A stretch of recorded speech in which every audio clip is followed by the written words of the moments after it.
ariko ndashimira inkotanyi pe mbikuye ku mutima. Inkotanyi sinzi hari ukuntu tubivuga tukanabimenyera, ariko inkotanyi zarakoze cyane.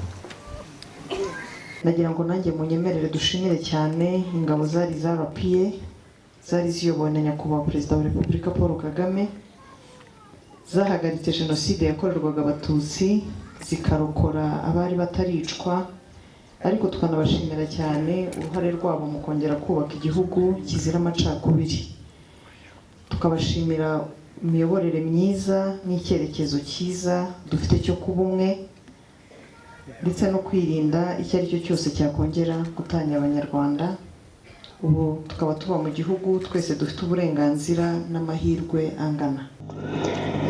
Turabashimira rero, ariko tunashimira ubuyobozi bukuru bw'igihugu cyacu, by'umwihariko perezida wacu nyakubahwa Paul Kagame, washoboye guhuza imitima y'abanyarwanda ari ikomeretse n'iyanduye, kugira ngo twese tube umwe, tuba abanyarwanda kandi dukomere kuri gakondo yacu y'ubunyarwanda.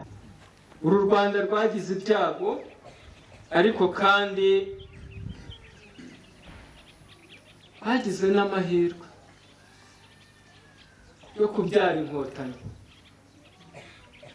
Rwanda rwagize amahirwe yo kubyara inkotanyi, inkotanyi zabohoye uru Rwanda, inkotanyi zahagaritse jenoside yakorerwaga abatutsi, inkotanyi zarokoye u Rwanda n'abanyarwanda.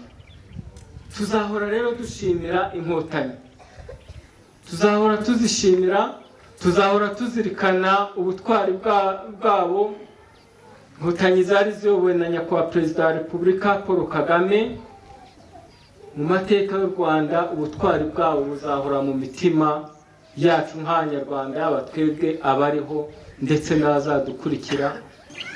Muri byinshi rero dukomeza gushima nuko nyuma y'ingaruka nyinshi za jenoside, nyuma y'uko inkotanyi zihagaritse jenoside, dushima ko uwo mugambi inkotanyi zari zifite ubwo zazaga muri iki gihugu wageze ku ntego, ndetse leta y'ubumwe bw'abanyarwanda ikajyaho kandi igahita itangira urugamba rwo kubaka igihugu.